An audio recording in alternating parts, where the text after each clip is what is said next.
Hi everyone, and happy Wednesday!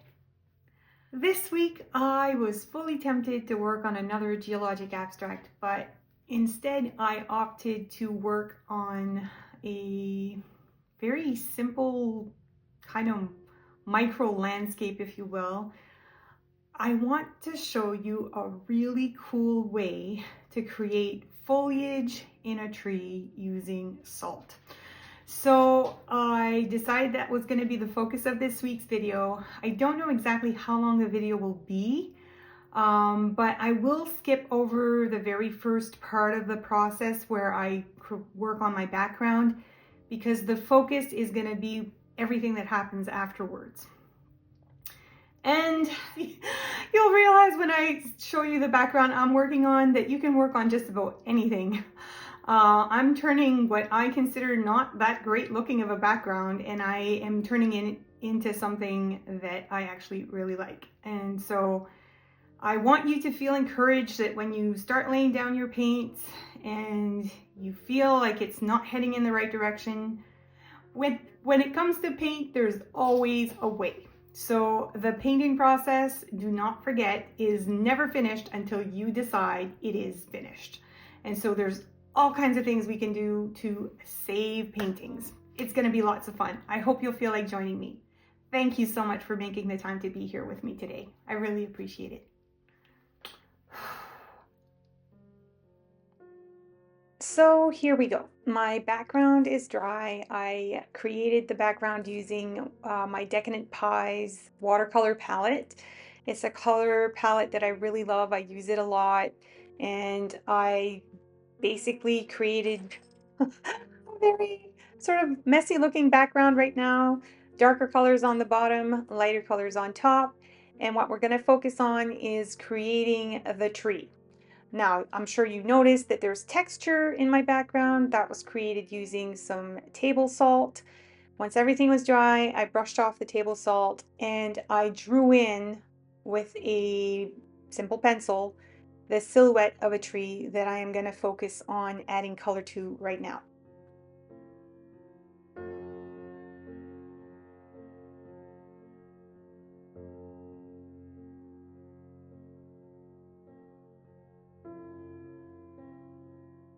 Right now, I'm working on mixing a color for my tree trunk and tree roots.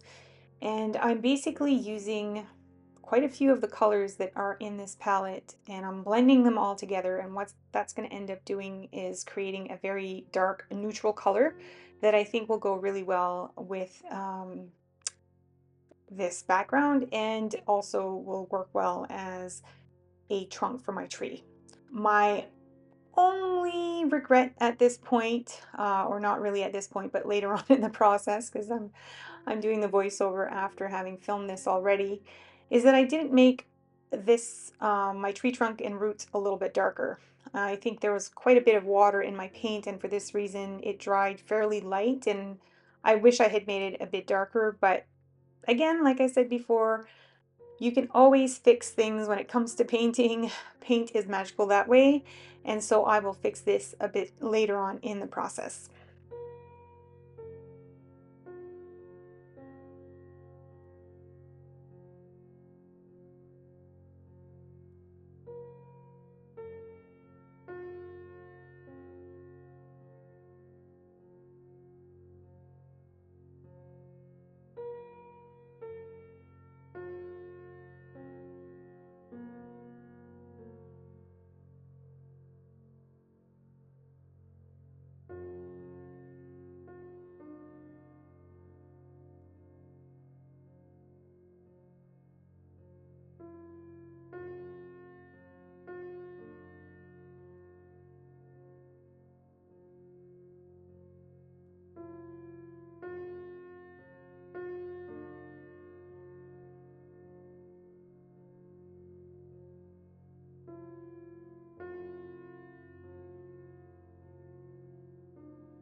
I really love trees. I spend a lot of time walking in forests, admiring the trees.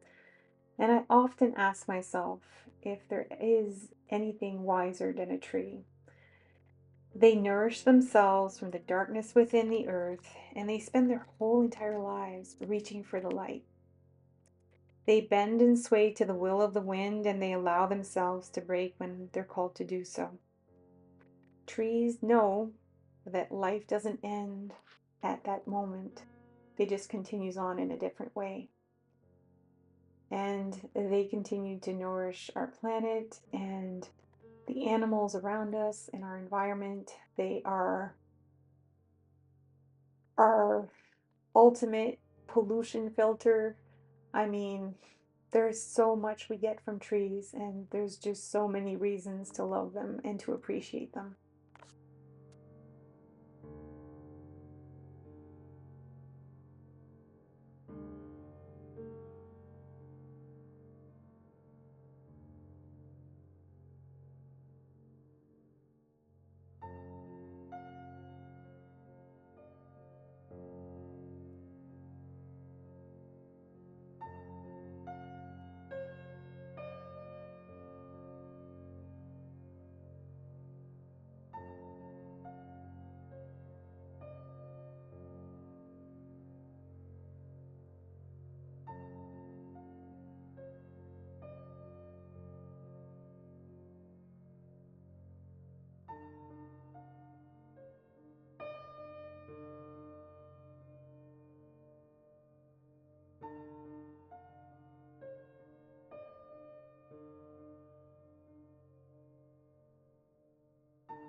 So now we're getting to the exciting part.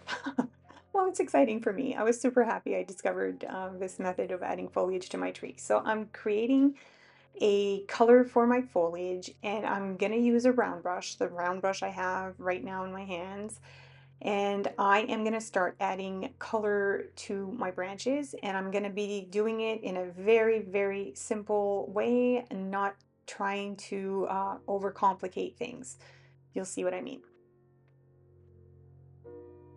I'm just gonna go around my tree branches with my brush, and I'm just gonna sort of like hold it on the side a little bit flat, and I'm gonna start adding some color where I want my foliage to be. Again, no need to worry too much about this part of the process. We're just trying to add some color, and the magic is really gonna start happening when we start working on adding our salt.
This time I'm going to darken up my paint a little bit and I'm going to add a little bit more water to it. And as I'm adding my paint to the paper, I'm going to take some coarse grained salt and I'm going to add it on top.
After doing this over the entire area where I want my tree to have foliage, I am darkening my color yet again.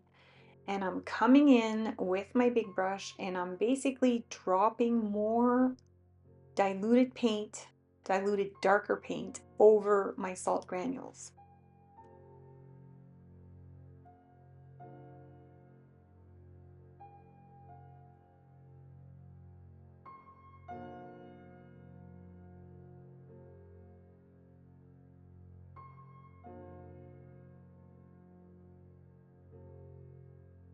As this needs a lot of time to dry, I'm gonna leave that section of the painting aside and I'm gonna start adding some details to the bottom part of my painting. Right now it looks kind of messy and I want to make it look more interesting and I want to work with what showed up for me in the paint.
Now that the top part of my painting is completely dry, I'm coming in with an old plastic card and I am scraping that coarse grain salt off my paper.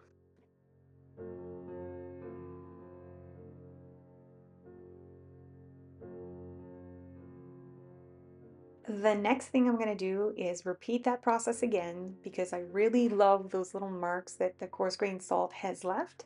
But I want to add more of these little marks, and I want to do a couple of layers of this technique so that I can have what looks like a layered look and that it can give my tree a little bit of dimension. So what I'm doing right now is just laying down the salt before I add any color. Once I'm done adding my grains of salt where I want to have them, I'm going to spritz that part of the painting with some clean water, and then I'll use some darker paint to again add some drops of color to those granules of salt.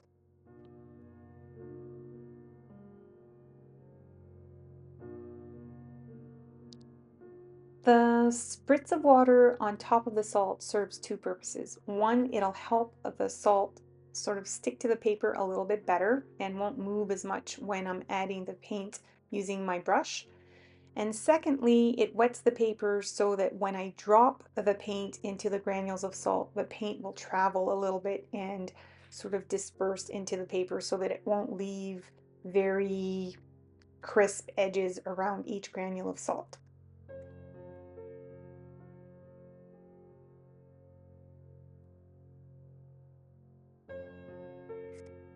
Even though I've gotten relatively good at listening to my intuition over the years, there are still moments when I don't listen. And when I don't listen, I oftentimes regret not having paid attention. So in this case, my intuition was telling me I would like to darken the tree trunk, roots, and branches, but I did not go ahead and do that. Instead, I opted to do this, which is add some iridescent paint over my whole entire tree, specifically, or more specifically, I should say, around the trunk and the branches and the roots. And I do like this, but I think it would have looked even better if I had darkened everything ahead of time. So that's kind of a little heads up to you if this is something that you'd like to work on.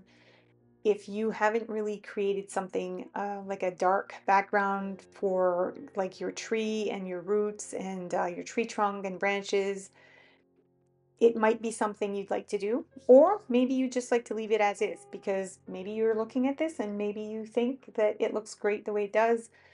But my gut feeling is that it's a little bit too light and these iridescent colors are not really going to do or show up as much as I would like them to.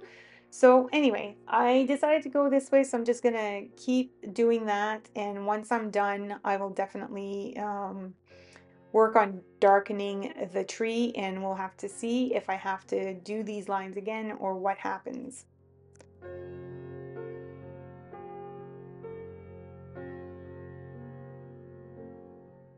Both of the iridescent colors I'm working right now are from Cormier Pigments.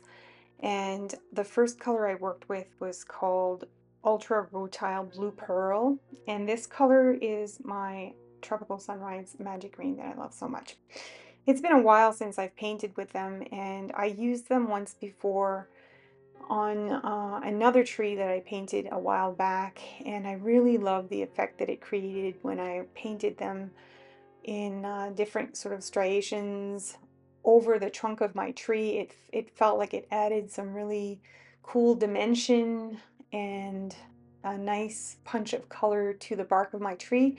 So I wanted to do it again, but again, I think it would have worked better if I had had a darker colored trunk. And so once I'm done adding this paint, I'll let everything dry completely and then I'll work on darkening the trunk.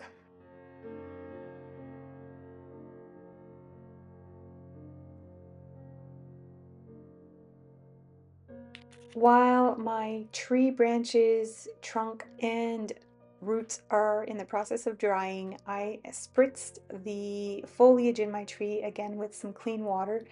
And this time I'm just going to dab a little bit of the magic green and the blue pearl, and I'm going to dab little dots of those colors into the foliage because I don't want there to be only shimmering in the trunk of the tree, it will look a little bit out of place if if the color isn't carried through other parts of the painting.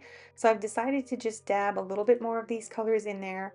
I'll spritz it again with some water to help the paint sort of spread out, and it'll be a lot more subtle in the foliage, but I think it'll create a really nice effect.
I've added some more coarse grains of salt to the foliage in my tree, and I just spritzed everything with some clean water. And now I'm going to take that dark color that I used to darken my trunk, and I'm going to dab some of that color into my salt granules so that I can add a little bit more of that salt effect and create a little bit more of those little salt rock leaves, I guess. I really love how they help to create a little bit of dimension in my tree, and it's just such a fun process. If you can just really let yourself go with it and be patient in understanding that it takes a little while for everything to dry, but once it's all dry and you've given yourself that chance to just let it do its thing, it really does look so magical when it's done.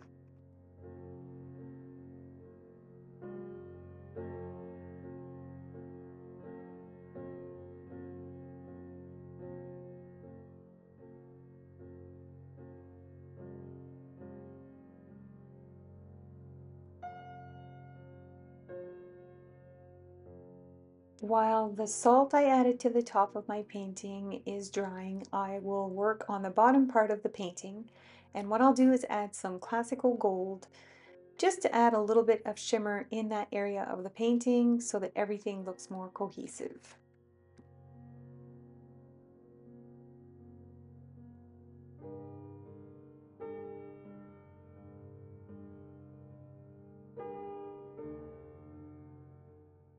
And now we're at that final part of the painting process where we're ready or getting ready to do a final reveal. So I'll remove all of the salt from the painting, and then I'll start pulling the tape off the sides of my painting so we can have a closer look.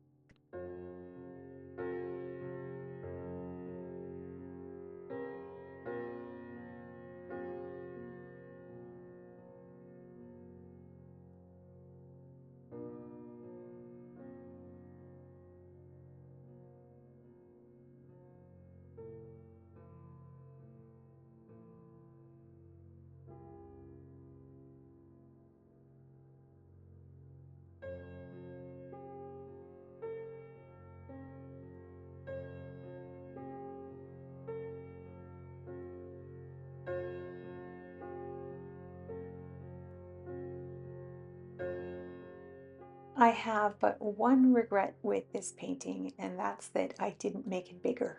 I really love how it turned out, and I just absolutely love the textures left by that coarse grained salt and how it makes the foliage in my tree look extra special.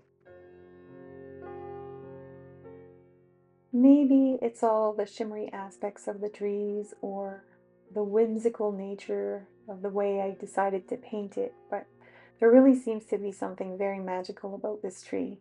And it seems fitting because trees really are quite magical.